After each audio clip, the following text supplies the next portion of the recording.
And then also, I know we've kind of divvied things out and assigned things to people, but if there's something anybody might have missed or that you want to add on, like feel free to chime in. Like the run of show is really like more of a guideline for us. And I think as much like crosstalk we can have, it always makes for like a better, more dynamic event. So yeah, feel free to kind of go off script sometimes when appropriate.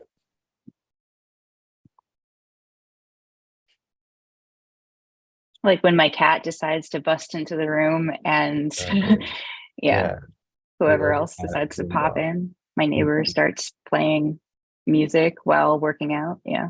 I told him not to. Good thinking ahead. Yeah.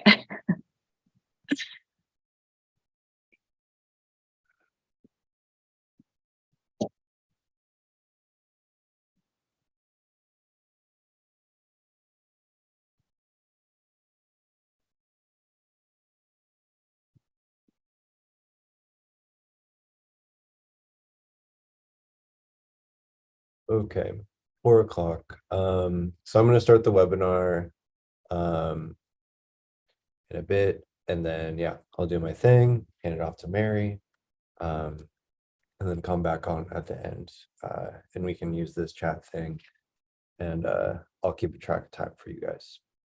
All right, it's gonna be great.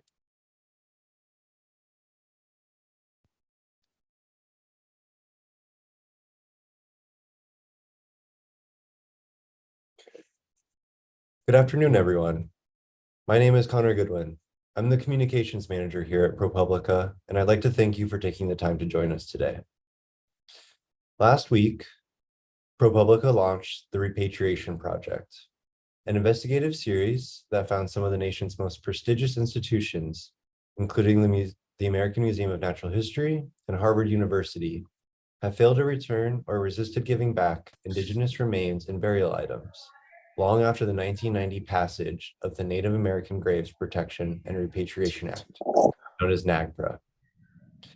3 decades later, more than 100,000 remains are still held by museums, universities, and federal agencies. ProPublica wanted to learn why this was the case, and we're not alone. That's why you're here too. Our reporters wanted to help enable journalists and NAGPRA practitioners to research which institutions still have Native American remains using ProPublica's repatriation map and search tool. Today's webinar is intended to show you how to use the tool and offer guidance on how to report on this issue. Today's program is split into 4 sections, and each section has Q&A time built in. So if you have a question at any point, please send it our way and we'll do our best to get to it. You can do so by clicking the Q&A icon at the bottom of your screen and typing it there. In the first section, we'll give an overview of the Repatriation Project, explaining what NAGPRA is and how the repatriation process works. In the second section, we'll offer a detailed walkthrough demonstration of our map and search tool. And if you'd like us to consider covering a specific institution or geographic area, please feel free to submit those in the Q&A box as well. And then in the third section is designed specifically with journalists in mind. So our reporters will offer tips for reporting on this issue, including cultivating sources, useful records and how to obtain them, and best practices for covering this issue with sensitivity. And the final section is devoted to answering questions from the audience, and we'll do our best to address all of them. So once again, to submit a question, click the Q&A icon and type it there. And now, allow me to introduce you to some of the reporters who spent more than a year working on the Repatriation Project. Ash New is a reporter, designer, and developer with ProPublica's News app team. Graham Lee Brewer is a national investigative reporter at NBC News covering Indigenous communities. He is a citizen of the Cherokee Nation and vice president of the Native American Journalists Association. Mary Hudetz is a reporter for ProPublica's Southwest unit focused on tribal issues. She is a Crow tribe member and former president of the Native American Journalists Association. And Logan Jaffe is a reporter for ProPublica's newsletter team. Before I hand it over to the reporters, I'd like to make just 2 requests. First, please sign up for the Repatriation newsletter. We have more stories on the way, and that's the best way to stay updated on the series. I'll share a sign up link momentarily. Second, we'd love to hear how you used our data, whether that takes the form of a news story or a lesson plan for students. Please share the final outcome with us by emailing events@propublica.org and mentioning repatriation in the subject line. Thanks again for joining us. I'll let Mary take it from here.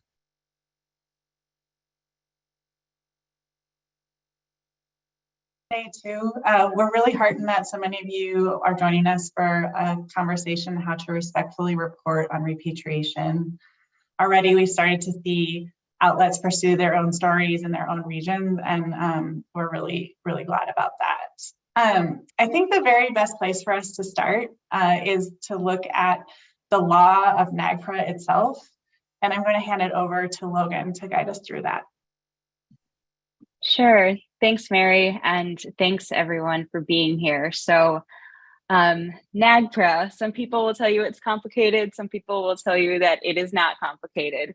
But just to shortly explain it, NAGPRA stands for the Native American Graves Protection and Repatriation Act.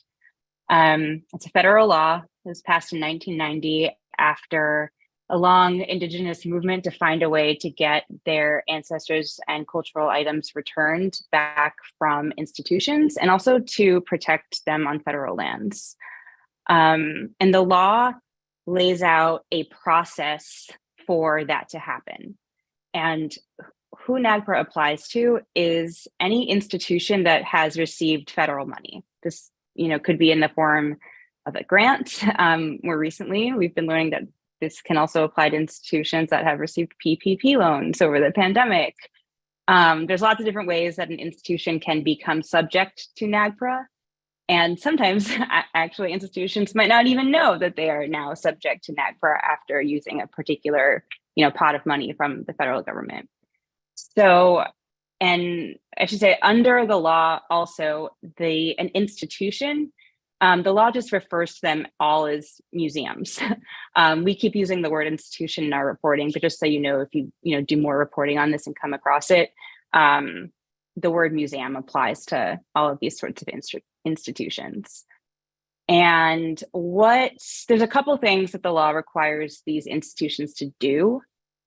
Two of them that are kind of, front and center here is what those institutions have to do is report to the federal government. And in this case, it is the National NAGPRA Office, which is under the Department of the Interior. They have to report all Native American human remains and cultural items that it holds, and also to notify or consult with descendants and tribal nations about those holdings. There's a couple different, eras of NAGPRA, and some of you might know this very well, and some of you might not, but it's good to know. So kind of the way that we've been thinking about it is NAGPRA from 1990 to 2010. And in this era of NAGPRA, repatriation was very, contingent on this phrase cultural affiliation. So institutions were required to repatriate or return belongings only when it can establish what the law calls cultural affiliation between descendants or a tribal nation and ancestors or belongings that were in that institution's collections. So this cultural affiliation, there's a lot of different forms of evidence that the law lays out for what's acceptable forms of evidence. And this was meant to be, very inclusive of a lot of different kinds of evidence from oral history, linguistics, historical evidence such as maps, geographical evidence, biological evidence, and basically you could only repatriate when an institution and a tribe agreed that that tribe was the sort of rightful owners of these belongings and ancestral remains. So after 2010, the law changed a bit, and the law created a pathway where repatriation or return wasn't necessarily contingent on cultural affiliation. And it kind of started this newer movement that we're seeing where multiple tribes could, form coalitions and tribal councils and kind of approach repatriation in a bit more of a collective way. So we can go into a bit more detail about some of this later if you all are interested. But I guess one thing to note right now is that it is a really interesting time to be reporting on NAGPRA. One, because there are new regulations that are kind of being proposed and hashed out and discussed right now. And that conversation has been going on for a long time. But one thing on the table with those proposed regulations is just eliminating the use of cultural affiliation altogether, among some other changes that are really important to know about too. But also that we really do seem to be in an era of like a newer generation of NAGPRA. There's been turnover in staff, some younger archaeologists, curators, new generation of tribal historic preservation officers in some cases are coming about this law and often like not knowing anything about it. And, one day they realize they have to, comply with this. And that has been changing a lot of the ways that institutions have been going about this. So, and we'll talk about that a little bit later as well. So hand it back to Mary. I'll bring up a really important point that I think in our news organizations, we're often asked why we're reporting on the story now, and our readers wonder that too. I think it'd be helpful, I'll just note for the audience also that I think as we did this reporting, at least each of us were asked at least once by sources when we first met them why another question, which is why we are reporting on NAGPRA, what has drawn us to the topic, why we think it's important. And I think it's valuable as reporters to kind of consider that as you pursue your stories too. And I would say for us, our group, our entry points, I think we all had different entry points to the topic. Logan, for instance, I'll recall correctly, I hope, but correct me, as that you had heard about this story from a source working on, or this topic from a source working on another story. I had covered repatriation, though, in a bit of a different context than U.S. museums, a reporter at the AP, and those stories had mostly been spot stories. And then beyond that, I think I understood, as I think a lot of Native people do, that that museums have just had our ancestors for a very long time and their belongings and tribal, culturally sacred items. And so I think I also entered into this understanding that that is a reality that is a part of Native life or a reality for tribes. One thing that I think we did have in common as an entry point to the story was some of the basic overarching data.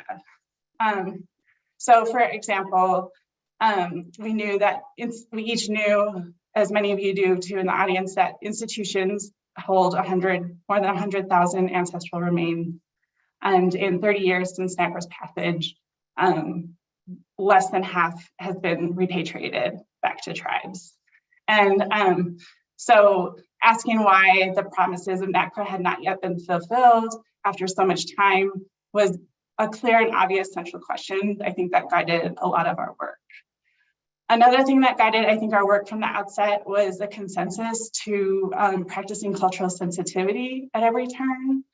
And much of those discussions revolved around the images we would use. I think our photo editors, I'm grateful, decided that we would not show images of ancestral remains with our stories. And then I think as reporters and writers, and those of us producing text, also made a lot of decisions and had a lot of conversations around the language we chose to use. And so I think we can go to the next slide and just do a quick overview of that before we get to the data portion. I think, Logan, you had a lot of really thoughtful, I think, conversation with sources about terminology on human remains, and wondered if you would. Yeah, of course. So Yeah. I guess, generally speaking, we tried to recognize sort of when language was veering to be, or kind of originating from this more like seemingly objective, but really kind of coming out of the science and research world. So, we definitely avoided words like specimens, which is dehumanizing when you're talking about this in terms of, I mean, in any terms, but particularly, I guess, with NAGPRA, and really trying to center the fact there are all these other terms for how human remains are talked about in the law, but trying to avoid, I guess, separating those ancestors' humanity. So just being really mindful of what sort of words you're using to describe those individuals. The law uses this term MNI, which technically means minimum number of individuals. So that's how all of our numbers are represented, in part because that is how NAGPRA counts those. So those could be, partial human remains, but they are all counted as a single individual. So that we wanted to kind of base our reporting on that too. Yeah, I would say that's one thing as you look at different data, I think I've been thankful that the law or the federal data has had this uniform approach to counting ancestors as people. And then I would, in addition to talking about human remains, of course, items are a big part of the law too. And you'll see a lot of terminology as far as I think affiliated funeral objects is listed in the data, or unaffiliated funeral objects. And those are very technical terms, and I suppose they need to be. But when we're talking about writing, then I think you kind of have the same sort of thought process of what does it take to make sure that what we're discussing is relatable, belong to a people. And so belongings started to feel like the most appropriate word, though there's others that I think work. I think funeral objects is accurate, so is cultural items, sometimes sacred items, if that is in fact what you're discussing. And then there are also terms that we avoid when we're talking about objects, which I would say first and foremost would be sort of the more antiquated ones, but that you still might be in documents if you're reviewing historical documents, which is like grave goods, burial goods, which kind of commercializes items that are very precious to people. And then I think, while not inaccurate, also we would use artifacts less so, because I think that is, it sort of just otherizes, I think, these sacred items that, again, were very precious to different people at different points in time. Then I guess we also, there's other realms, I think, when we talk about place, and then also talk about tribes themselves. I think Graham can offer a lot of good guidance on that, on tribal nations. Yeah, just be really specific, like hyper specific at every opportunity. That's actually, a lot of people don't realize this now, but that's actually been a recent update to the Associated Press's style guide, is that you wouldn't say Native American when you could be as specific about tribal affiliation. But also just that doesn't always, not every tribal and indigenous community that you're going to deal with when it comes to the repatriation of ancestral remains or funerary objects is going to necessarily be a federally recognized tribe. You're going to deal with a lot of state recognized entities and tribal groups and tribal nations that don't have the same level of they don't have the same power under the federal law. But all that is to say that you're also going to be dealing with Native Hawaiian organizations, Native Alaskan corporations. And so there's no real one catch-all here. You have to be, each story is going to be on a case-by-case basis. But also just trying to avoid some of the language, instituting tribal nations, and when you can say, instead of the word just tribes, the finding ways to respect their sovereignty when you speak about them, just the same that you would do for any state or federal entity in your reporting otherwise.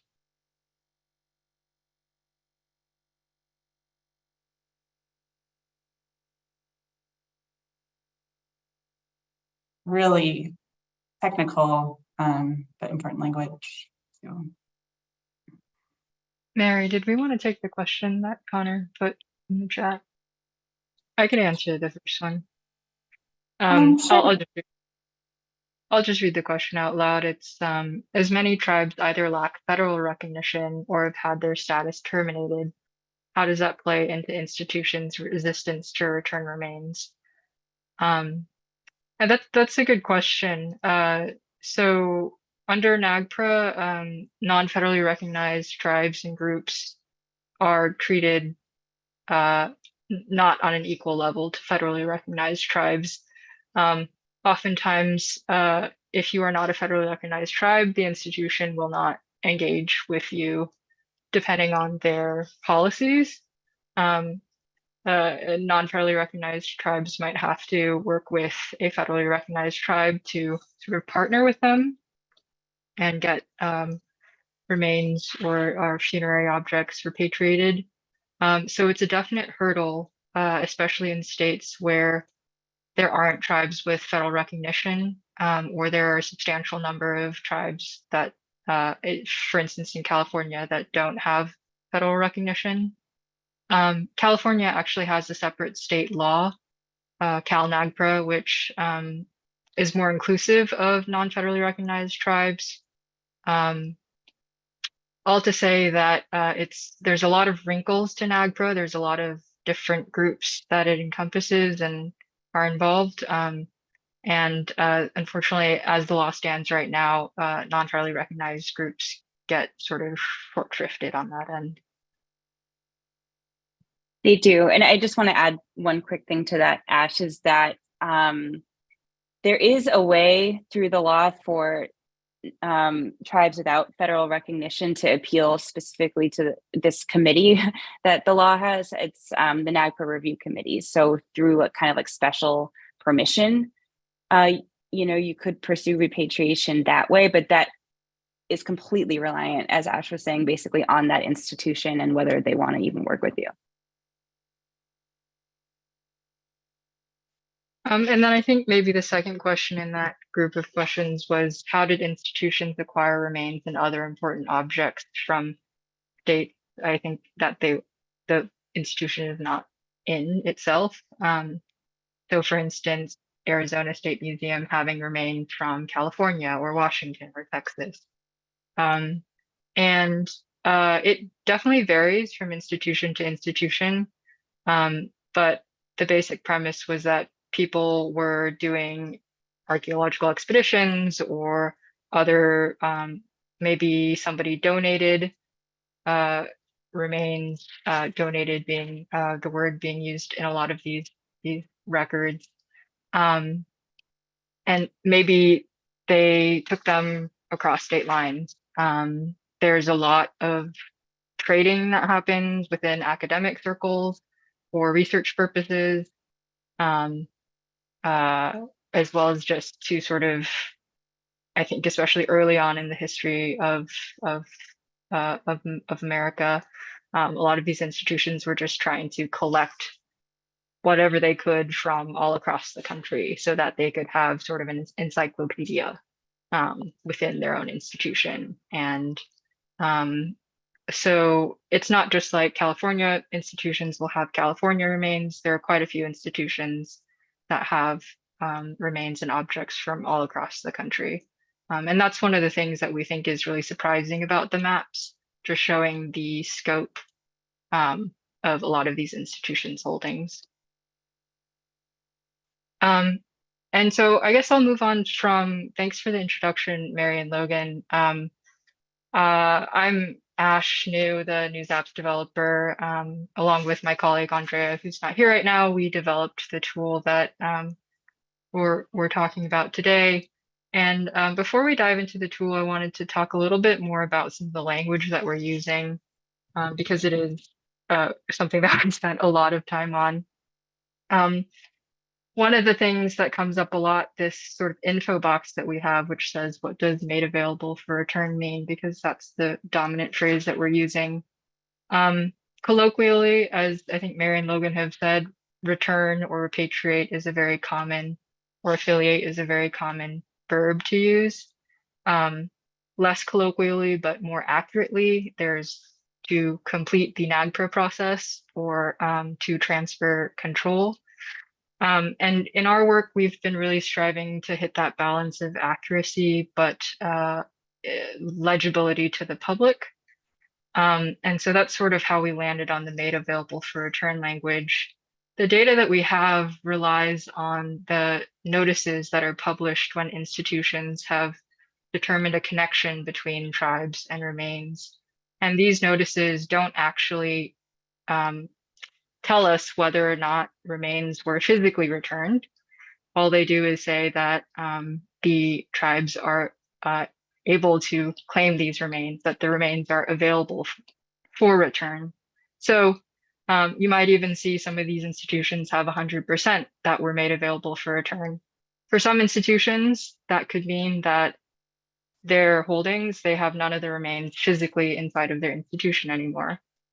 For some institutions, it could mean that some of them are still there and some of them are not. And so we've really tried to be delicate with the language here and use that made available for return language, which we've worked on with in consultation with practitioners who are in this space. And then the other thing that I'll say, I think my notes here.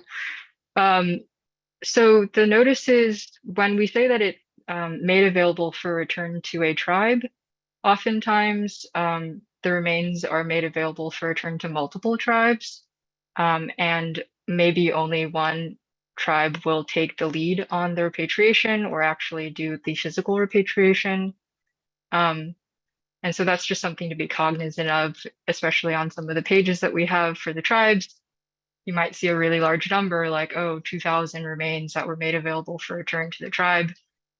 In a lot of cases, the tribe is not actually going to have received all of those remains because they're in these groups of affiliation. And so there's some nuance there to be had. So I'll move on to this slide, which talks about who this database is for. And I think we've been looking at some of the email names that we've been getting in as people who signed up for this webinar. And it seems like we're excited, we're excited to have members of the public, we're excited to have reporters, we're excited to have people who work on NAGPRA in institutions and for tribes. I think we are now running a poll about what your affiliation is.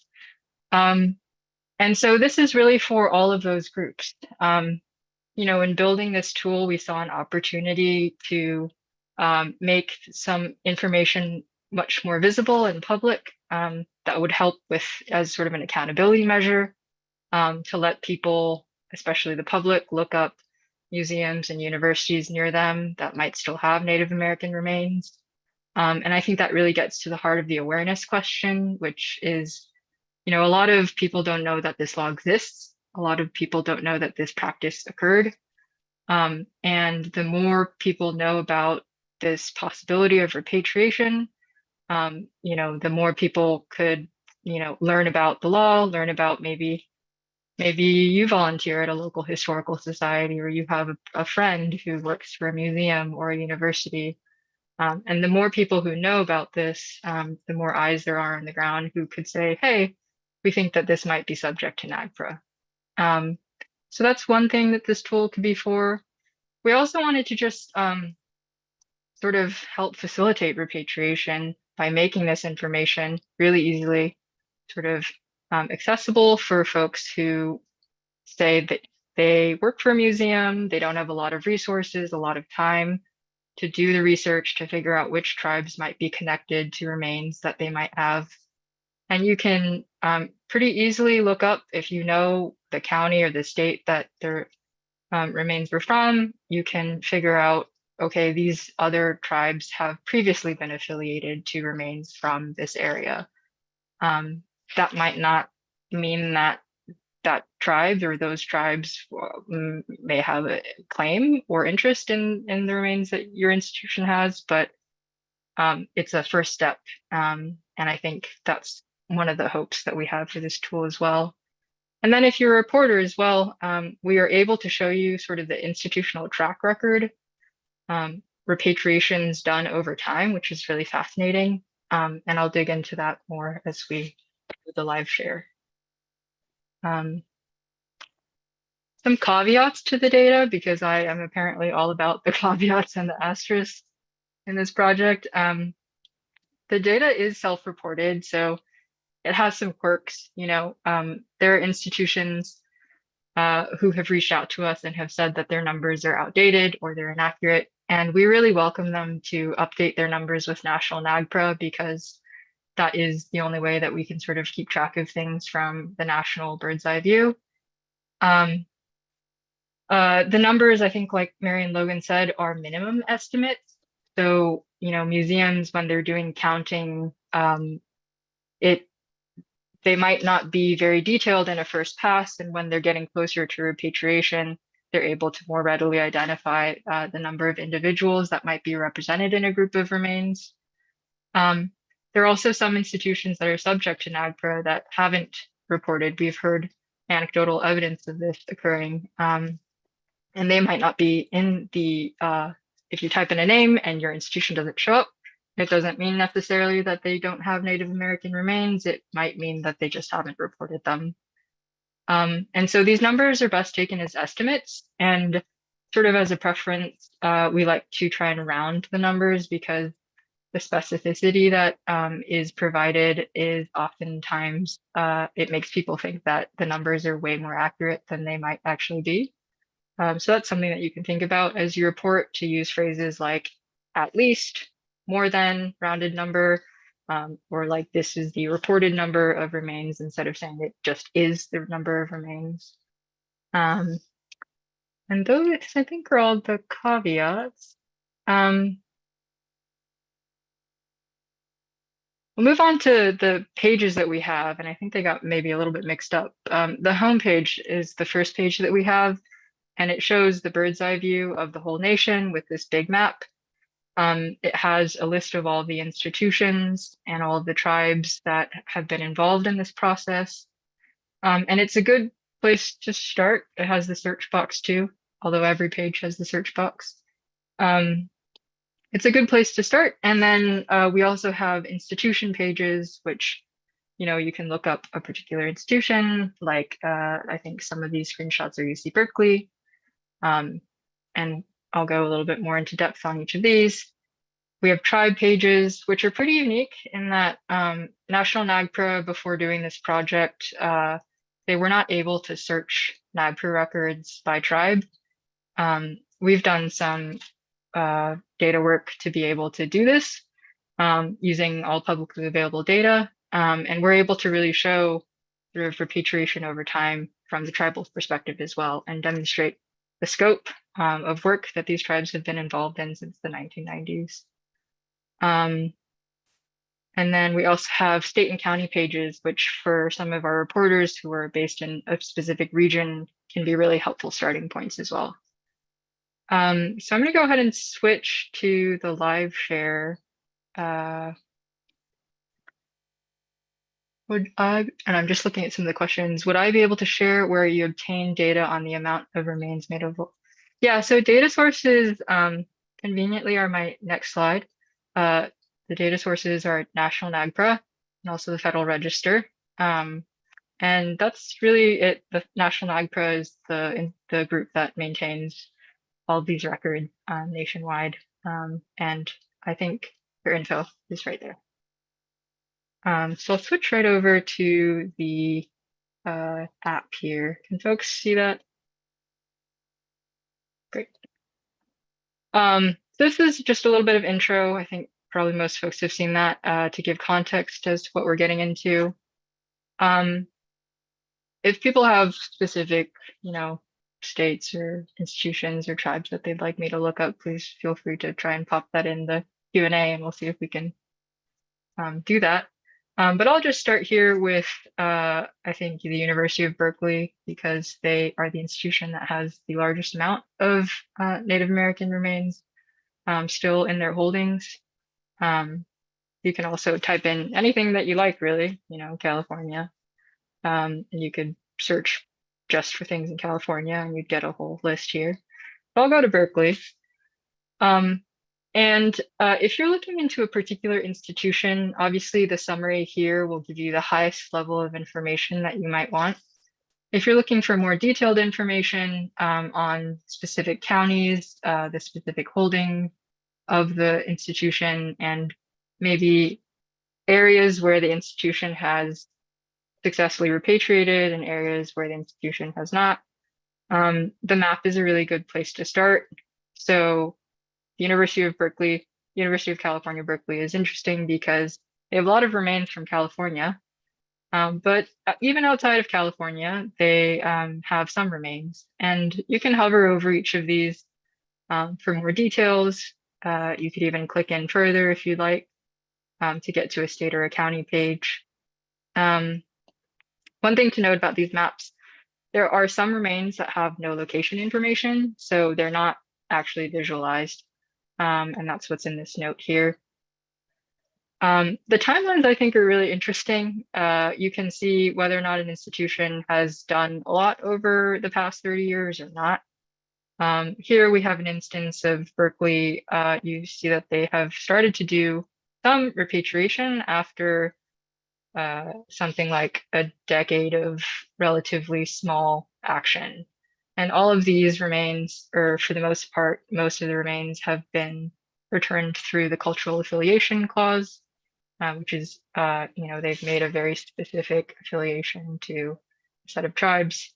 There are some institutions, for instance, like the Tennessee Valley Authority, which you see this big stack of gray. They've mostly done their repatriations through disposition. And that is sort of, I would say, a lower bar. It's like related to geographic affiliation oftentimes, and oftentimes involves larger groups of tribes.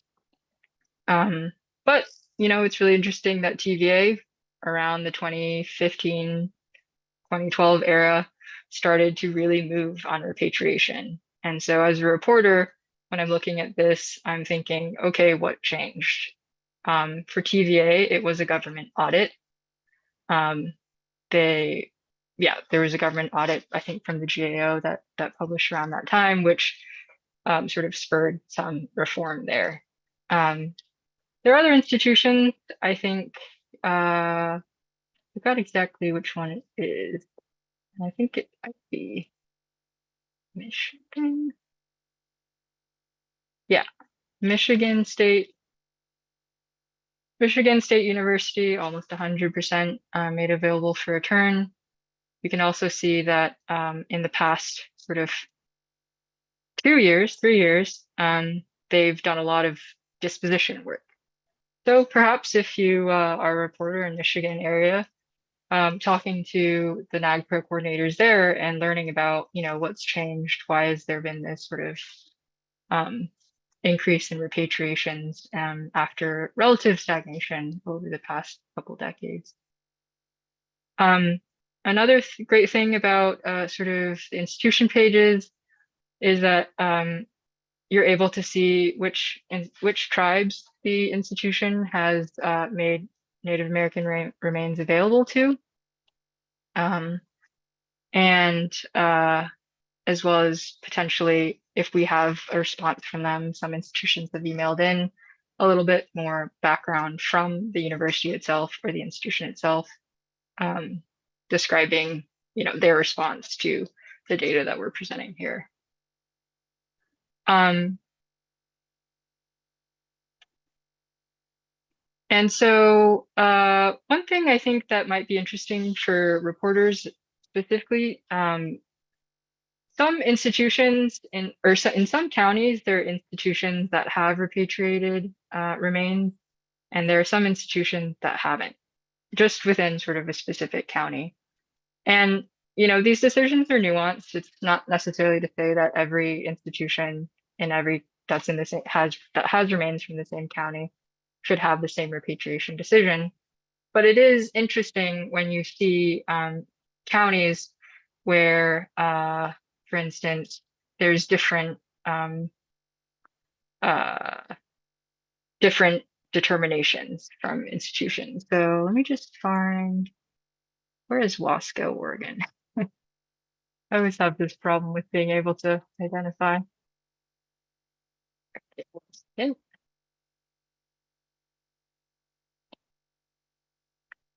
So in Wasco County, 81% of the Native American remains that were taken from this county have been made available for return.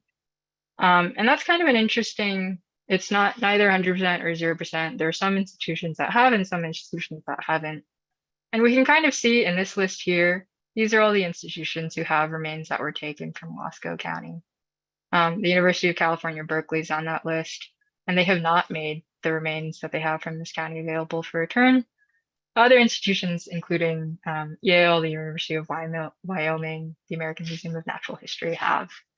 And so in these split counties where you have some institutions that did and some institutions that did not, one could argue, if you do more research, talk to more folks, one could say that there are examples of repatriation happening in this county. And in this county, it seems like the repatriations have been primarily to these three tribes. And so, maybe you're interested in the specific county, or interested in the specific state, you're able to see all the different players who have sort of operated in this space. And as a reporter, hopefully it gives you more quick leads for who to contact. And then we'll pop over to the tribe page. I could just click one of these. So this is one of the tribes that operates in the Pacific Northwest region, or is based in the Pacific Northwest region. And we can see sort of a summary up top. We can see these are all the areas where Native American remains were taken from and then later made available for return to this tribe. And you can see that their territory sort of spans all the way down to California and Nevada. You could see which institutions this tribe has been in consultation with and then had remains made available to return from the Department of Defense for this tribe has been in contact with them. And similarly, you can see a timeline. And for tribes, I think there are some tribes where they've had pretty consistent repatriations year over year. For instance, the Hopi, the Zuni, a lot of tribes that have substantial resources. And there are some tribes where, based on tribal capacity, based on a number of things, maybe they are working on repatriations, maybe they're not. THPOs, tribal historic preservation officers who work on NAGPRA often are quite underwater with a lot of requests and a lot of work. And so tribal capacity really varies for repatriation. And lastly, for tribes, this is a table that kind of puts together the list of institutions that might have remains that are potentially of interest to this tribe. And this was put together using the counties that the tribe has already had remains made available. Well, the language is really difficult. This is basically areas where tribes had remains made available. Nope, still getting it wrong. So the institutions on this list have remains that were taken from counties of interest to the tribe. And these are counties where they have previously been eligible to claim remains from, as well as counties that the tribe sort of has indicated interest in to the federal government through this other data source. So we have the University of California, Berkeley here that has not returned 268 remains, and these are coming from counties that might be of interest to the tribe. So this is a starting point for tribal historic preservation officers or other tribal representatives to start thinking about which institutions might have remains that could be relevant to them. I think that's sort of it, and I'm sure there are a lot of questions. So I'm gonna stop talking at this point. A good number of them, Ash. I think one of them, something you sort of just touched on a little bit, but asking what the difference is between disposition and the repatriation process. Yeah, so we mentioned earlier there's sort of this 2 stages of NAGPRA or 2 eras of NAGPRA. Cultural affiliation is a higher standard. I forget the exact phrasing, but there is essentially a preponderance of evidence that this group has a shared identity with the individual represented by the remains. And the preponderance of evidence standard is 50% or above, I believe. Disposition doesn't require that level of evidence. Disposition can happen through geographical affiliation. So this tribe we know has historical roots in this area, and we know that the remains came from this area. And so it's much looser. And therefore, in many cases, the disposition groups are much larger. So you might have 5, 10, 20 tribes, depending on the region in the country, that are dispositioned to the remains.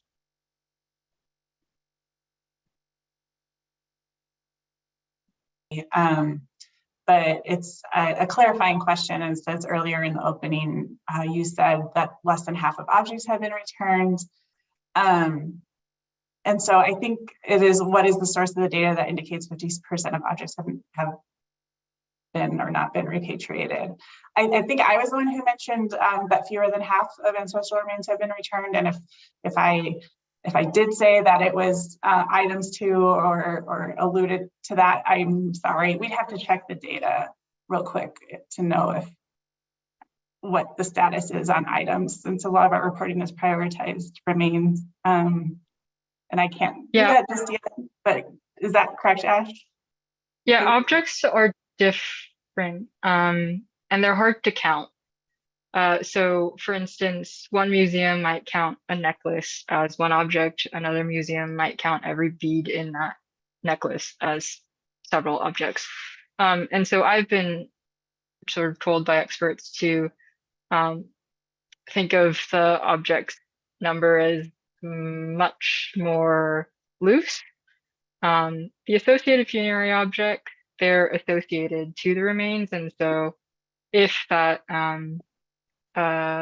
remains percentage, if you know all the remains that are out there sort of get repatriated, so too will all of the associated funerary objects, but it might not be 50%, for both of those categories to be moving together at any one point. Okay. One lot of remains or one set of human remains for one individual might come with several dozens, hundreds of objects, or just one, and so there's not exactly a correlation. Okay.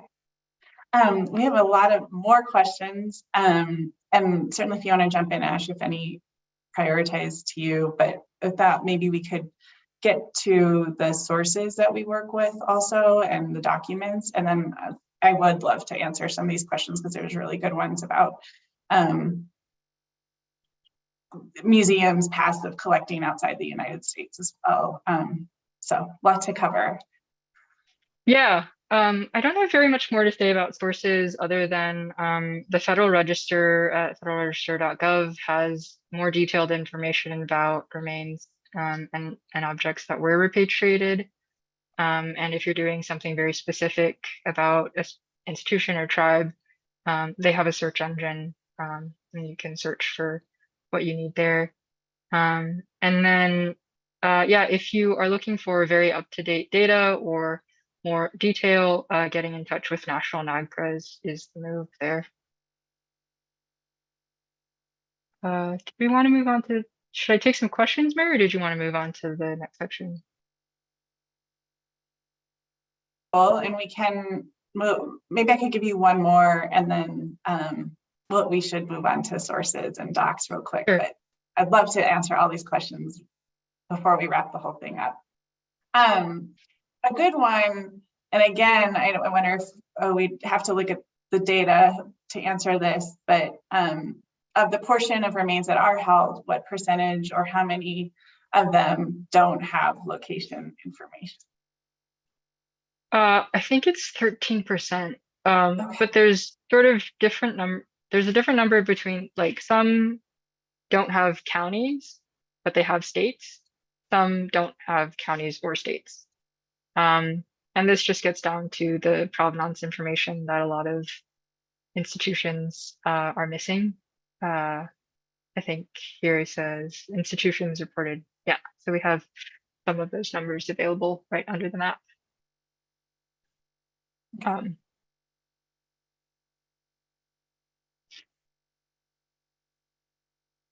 Shall we jump to sources? Oh, sorry, I'll move the, I'm driving. So yeah, Ash covered the data sources, and now we want to talk about, of course, like the people who have been, we found to be very helpful in our reporting, and I think represent types of institutions that might exist in all of your areas. And so I'll just say really briefly before handing over to Graham about like method, like ways to cultivate sources, is that I think as we did this reporting, we all started to think about NAGPRA as a landscape that is kind of covers a breadth of different types of agencies and institutions and governments. So certain, like for starters, there are tribes, and within tribes, your point person may be a tribal historic preservation officer or someone with the title of cultural director. And then sometimes if it's a deep personal priority or just a leadership priority for the tribal leaders, such as a chairman, governor, president, then you may be speaking to the head of the tribe. And when I speak to with tribal leaders specifically, I do try to keep in mind, I try to call as early as possible, keeping in mind that they are also managing many different parts of running their governments, making sure people have funding, like that there's funding for basic services. And then that we also found that in a lot of regions of the country, because of the way I think institutions have interpreted NAGPRA, that there are cultural or intertribal coalitions, which might be a whole, like a group of a dozen tribes or more that have decided to pursue repatriations together, so that an institution can't say we can't repatriate to you because we can't repatriate to a single tribe because there's 12 other tribes in the region. If they come together with their voice, then they can pursue repatriations to their region as a group. And then I think within institutions, it can also be quite a range. I think hopefully an institution has a NAGPRA staffer, at least one. If they don't, I think it's worth sort of keeping note of that, because it says something about that institution and whether they're prioritizing this work and funding it. And then also curators, collections managers, professors might be on committees that campus repatriation committees, or they may have an expertise in this area as well. And then I'd say maybe most importantly, we've talked a lot about the National NAGPRA office. Melanie O'Brien is the director of, is the leader of that office, and has been a resource herself she and her staff have been a good resource. Most of all, I think also the documents that they provide on their website. Moving on to the next slide, I think Graham, I think you're a good reporter, and that I just admire the way you cultivate sources, and so I wonder if you can go over this for us. Well, thank you. I appreciate that. I often tell reporters who are new to Indian country, new to covering Indigenous communities, that that you are kind of a diplomat as well as a reporter. You have to be willing to acknowledge not just industry-wide failures of covering these communities, but probably your own publication that you work for. And so I think just keeping that in mind and just trying to be as patient while you're being persistent, like Mary mentioned, like reaching out to these tribal reps early and cultivating those relationships is good. Because not only are they, like Ash mentioned, are they really overburdened, especially if they're a smaller tribe with fewer resources. There's also, you know, a historic imbalance and inequity at play. We're dealing with a human rights violation here in many cases or in many regards. And so I think just being very thoughtful in the language and how you approach these sources, the things that you're looking for, and just like I said, just trying to reach out as early as possible. I don't think it's at all unlikely that someone you might approach, if you've never reported about their tribe or their community before, might perceive this as another, you know, kind of form of parachute journalism, which has been a huge ethical issue when it comes to coverage of Indigenous communities. So just keeping all of that in mind, really trying to, you know, come to the table with a willingness to listen and show up. I know that for a lot of us reporting in these communities, being physically present isn't necessarily an option. But even outside of your reporting on NAGPRA, I would just encourage you as reporters to be working on these relationships by just being present in those communities. And this will lead you to other story ideas too, and not to get too much off topic, but these tribal historic preservation officers deal with a lot of things other than NAGPRA. They deal with language specialization, with disputes over access to land and where the borders of some of those lands lie. They're very, very tapped in people, and they are a wealth of knowledge outside of this field too. So all that is to say that cultivating these relationships can be very beneficial for you outside of covering NAGPRA, if you're interested in really truly improving your publication's coverage of these communities. I'm trying to think if there's anything else.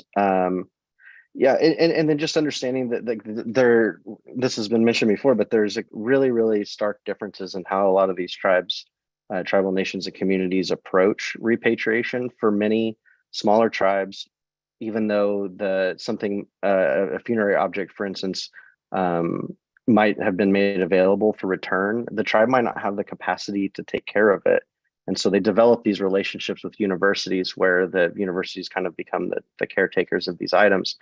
And so a lot of these, I guess all that is to say that a lot of these relationships between tribal nations and the institutions they're dealing with are really different from each other. And so, yeah, I would just encourage you to show up. And I'll be honest, a lot of the leads that we got for these stories were just because we were paying attention to committee meetings, whether those are state committee meetings or tribal council meetings, and always being the only reporter in those rooms or the only reporter paying attention to those transcripts and proceedings. And so you'll find a lot of these things that you're looking for already right out in the public. It's just that no one's paying attention to them.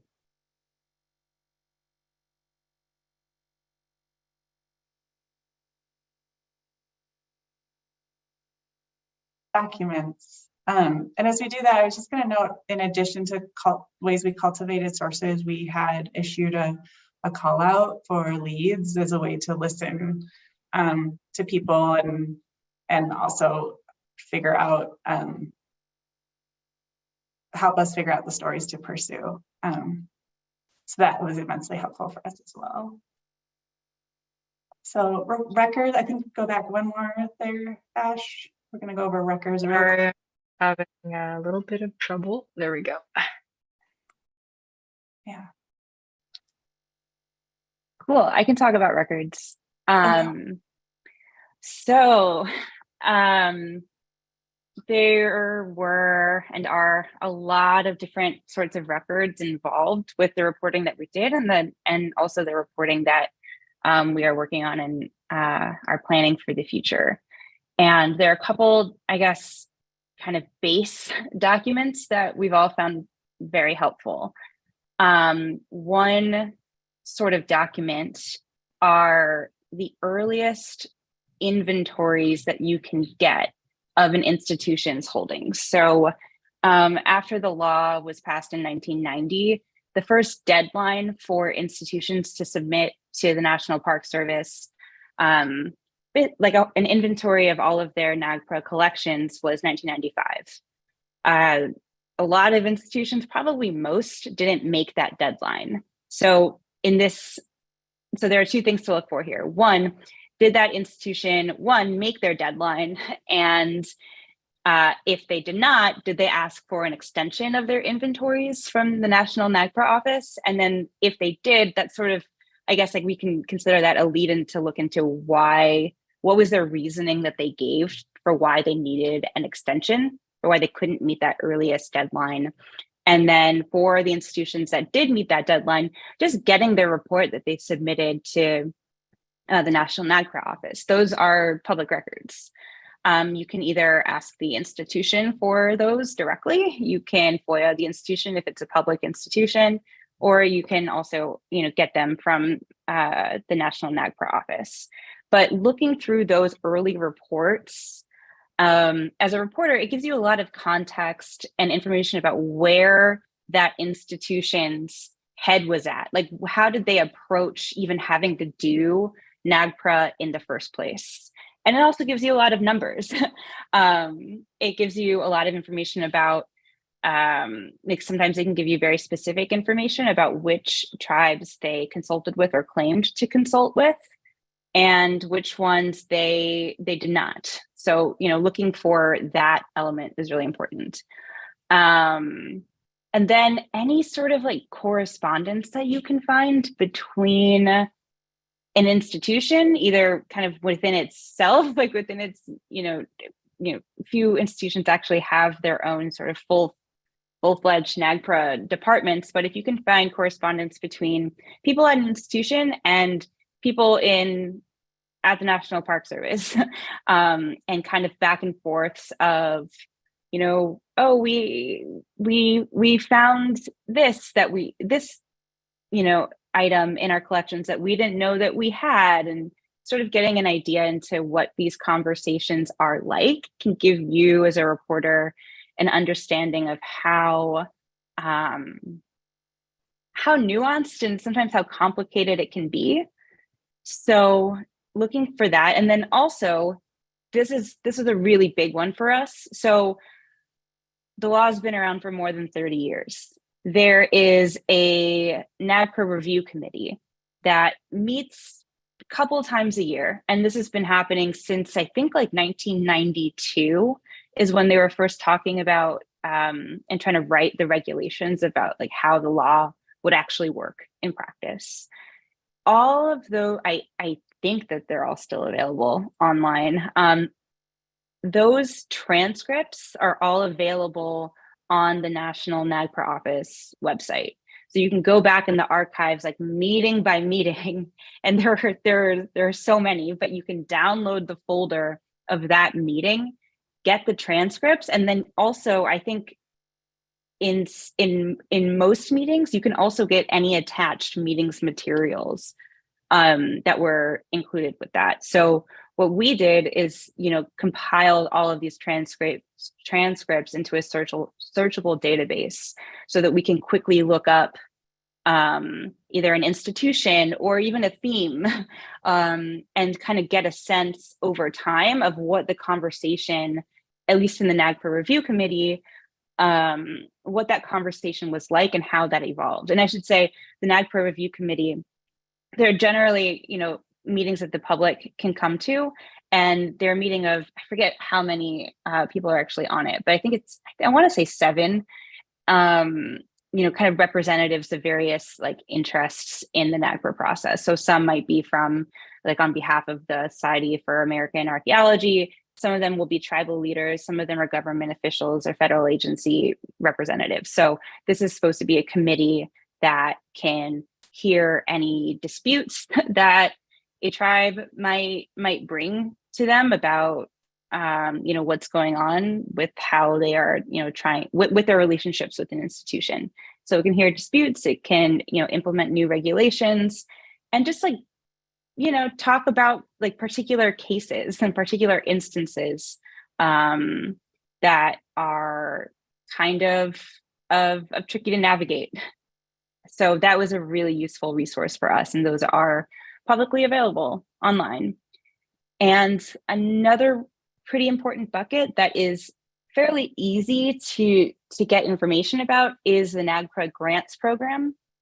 So it's actually part of the law that the Interior, I don't know if they specify which agency, but there is a bucket of money that Congress makes available that can be distributed to both institutions and tribes for consultation and repatriation.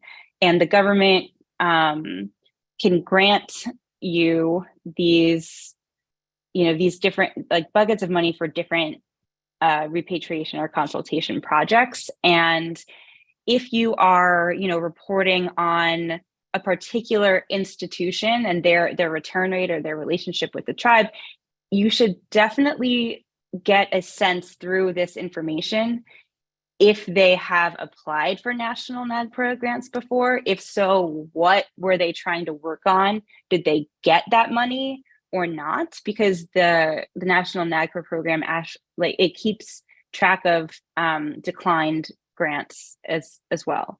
So it's just good to know what an institution was trying to do or what a tribe was trying to do, because every year there's been I believe more tribes and institutions like looking for money than the national NAGPRA program actually has available. So this is also a big hang up in the law itself.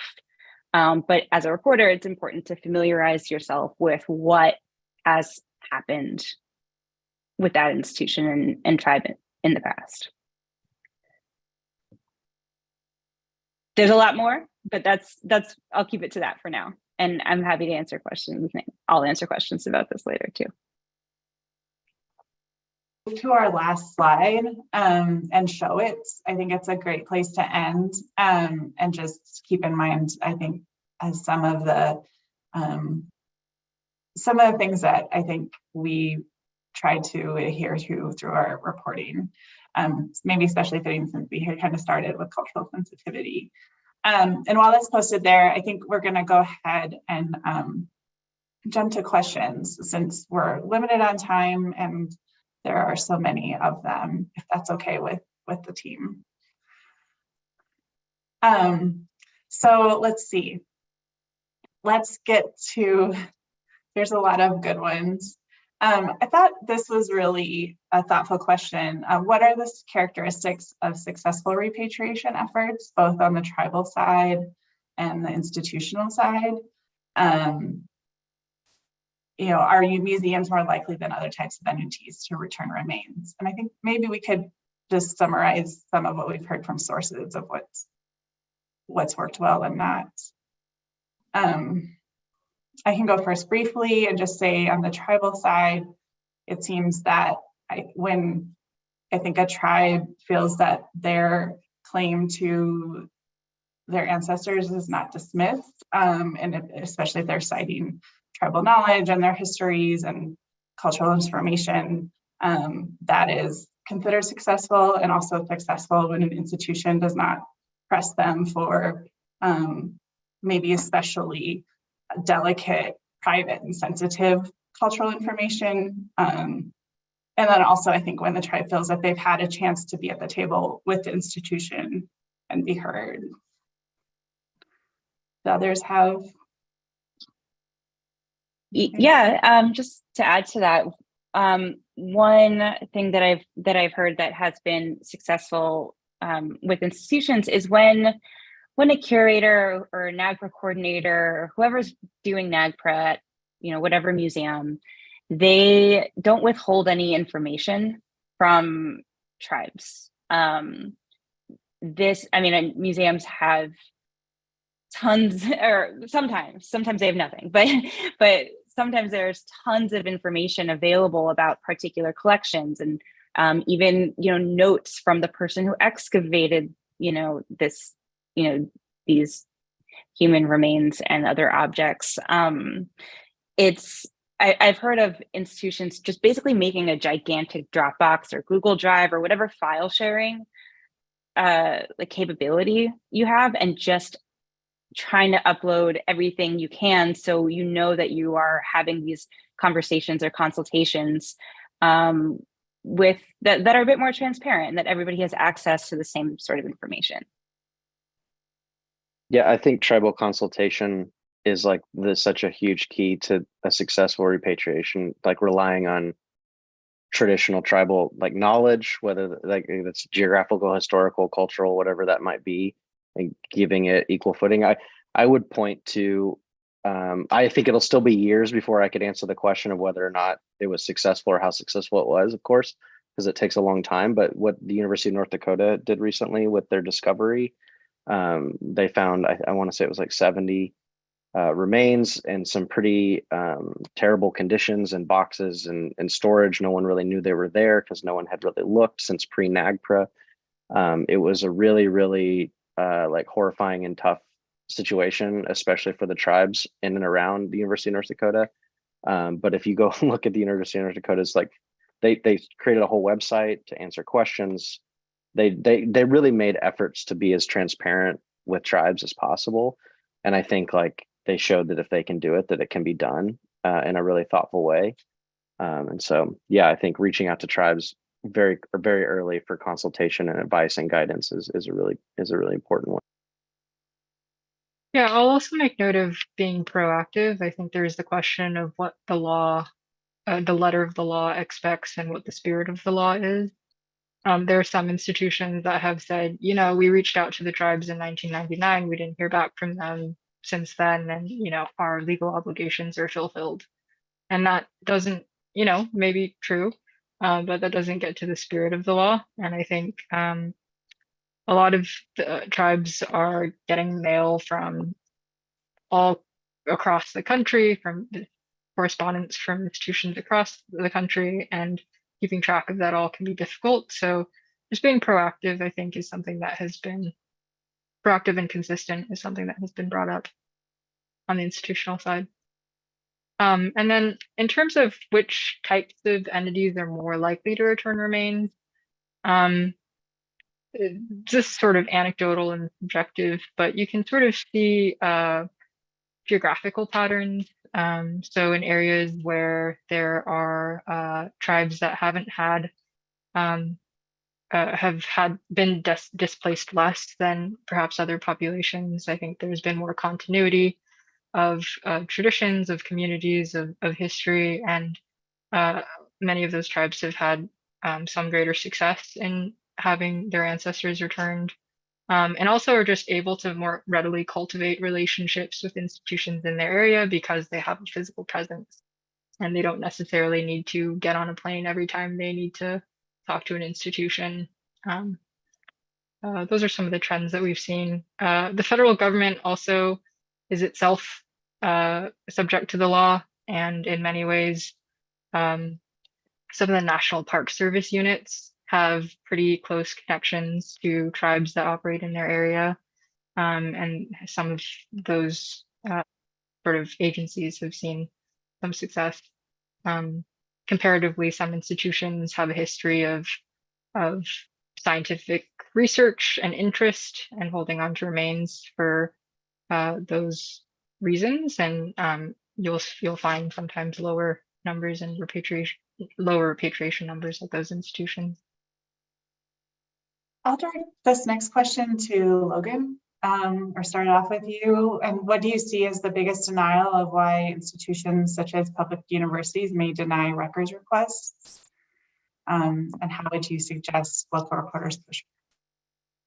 Sure. You know, we've run into institutions, even though something is technically a public record, some institutions are hesitant to give you those records because they might be in consultation with various tribes, and they feel uncomfortable giving you that information, and you know, rightly so. I guess just from personal experience, institutions have been less hesitant if it's something from, if you're asking for records from a while back and their institution has showed some signs of change. So it's kind of dependent sometimes on how much staff turnover they've had, and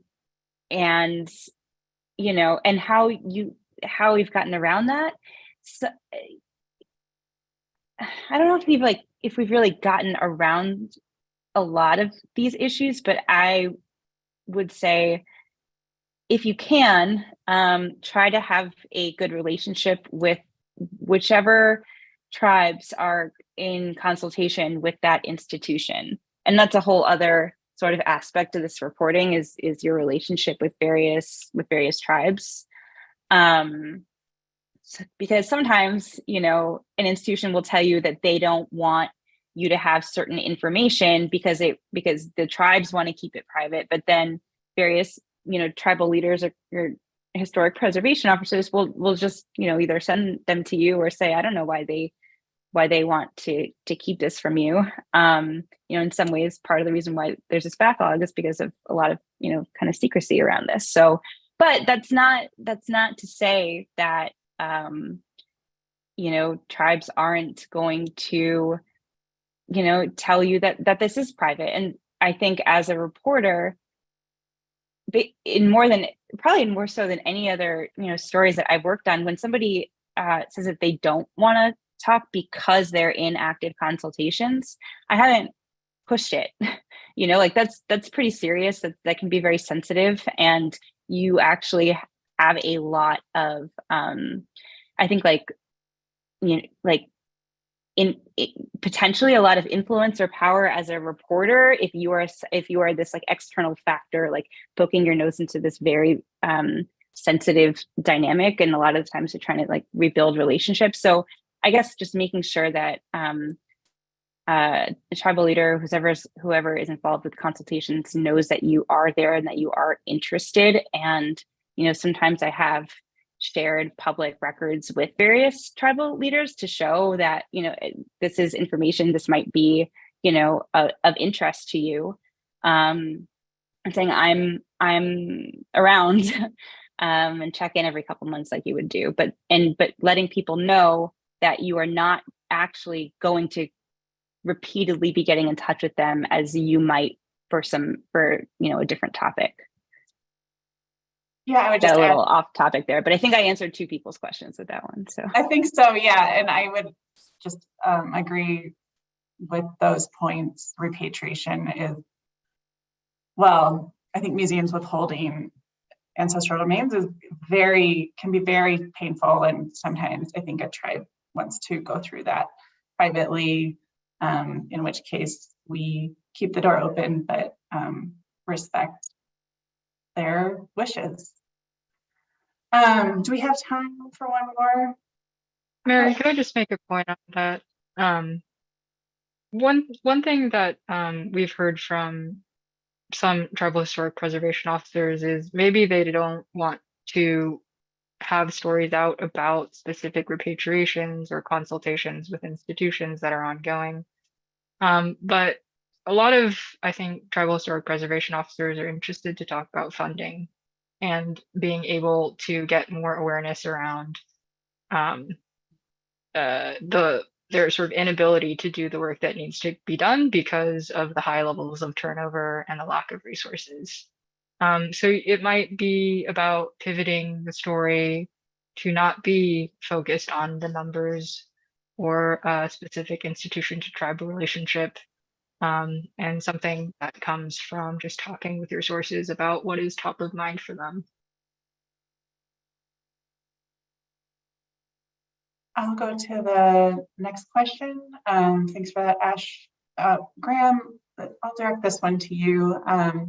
What are some of the potential pitfalls you see or could see journalists encountering with this story? I think there's a lot, but I think some of them can just be your word choices, your language in the story. You know, I think it's important to remember that, like, you're not just writing about like a failure to follow a federal law. This is, you know, this is generations of you know, treating these communities with disrespect to like a pretty high degree. And so I think it's important to just like make sure that you're representing that in the inequitable circumstances at play in your stories. These are some really powerful institutions that some of these tribal nations have to take on with, like Ash just mentioned, like very limited staff, right? And so, and then I also think it's just like applying like the same ethical standard to these communities that you do your own. Mary and I talked a lot about the word sacred. She knows how I feel about it. Like, I think it can be a really useful word, but I also think it gets thrown around in a kind of a lazy way by reporters, when you could be explaining things like with more specificity, or just the idea that, you know, these remains are important to Native nations because, you know, our ancestral remains are sacred to us. And it's kind of like, well, everyone's dead is sacred to them. Like, this is a universal, I think a problem that is universally understandable no matter where you're from.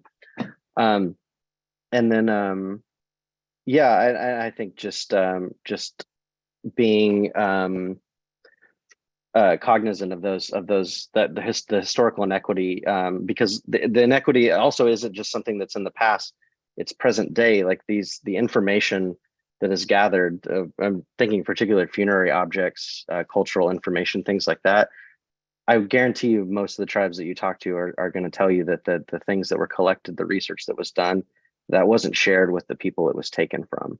And so it begs the question of, like, you know, this indigenous data sovereignty question of like, where does this data go? Who has access to it? And what is it being used for? One of the points that we made in our story about the University of Alabama in particular was that when they told the tribal nations, the Muskogean speaking tribes, that were trying to force a repatriation, is that, well, we need to reinventory them, do CT scans, gather new research, and tribes were not okay with that. That's you know, how having access to their ancestral remains, and what these institutions do with that access is also an important question to be asking.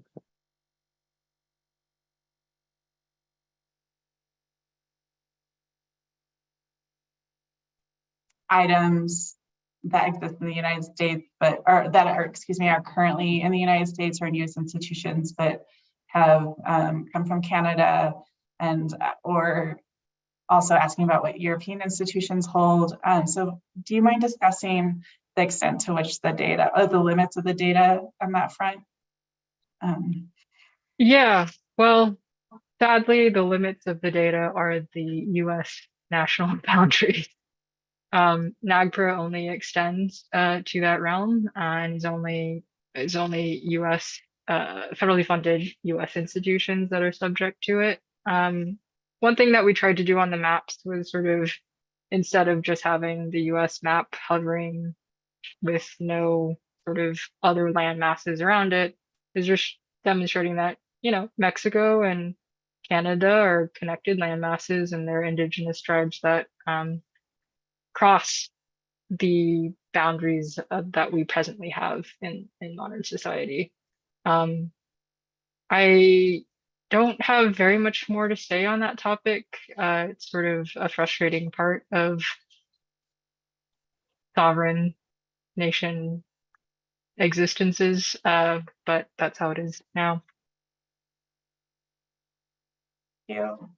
We have a question I think I can answer directly or briefly, but it is that I've run into trouble finding Native American organizations to speak to in Louisiana. Any advice on how to find these sources? I have not reported in Louisiana. However, I think just generally speaking about finding sources in your region, we've shared the list of TIPO organizations, I believe, in the comments, and of course gave the caveat that I think they have limited resources and maybe availability to talk, but they can be a resource. And then I think obviously reaching out to tribal nations, and then in addition, I think you can maybe look for nonprofits, and that would be another ProPublica tool. They're using the Nonprofit Explorer to find, potentially try to find nonprofits that serve Native people. So let me, and I can now jump to the next question. I think we have time for one more at least, and this one can be for all of us. What is the biggest takeaway, or this is very broad, but probably is also very important. What is the biggest takeaway or most important thing reporters should know or understand as they go about reporting on this story?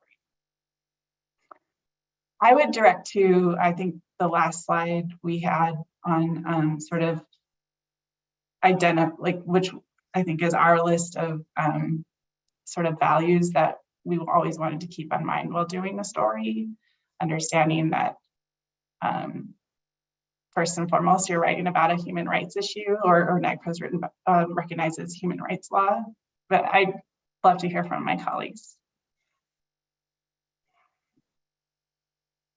I think for me, a lot of this reporting has just challenged so many assumptions that I didn't even realize that I was making.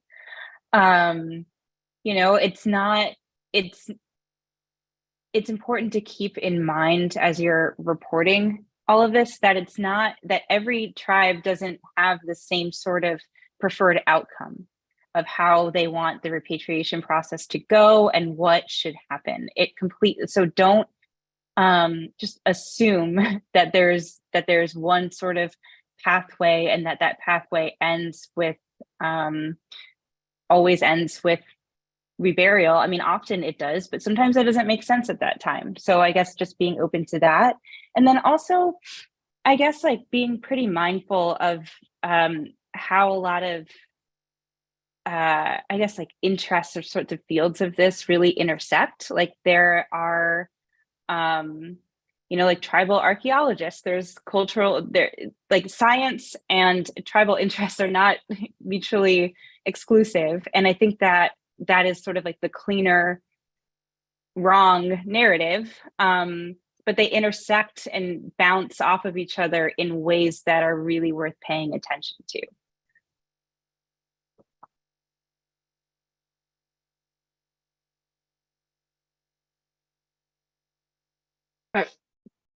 I could jump in.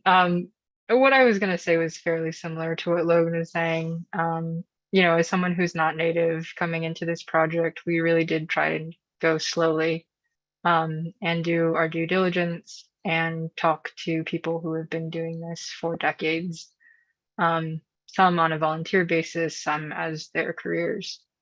And it's not just, you know, NAGPRA was passed 30 years ago, but it's really covering like 10,000 years in some cases of human history on this land. And sometimes I feel sort of complicated about being a data reporter because numbers don't tell the full story. And so I think the hope that I would have for local reporters who are interested in doing something on this is to maybe not necessarily turn around a quick story that's pretty numbers heavy.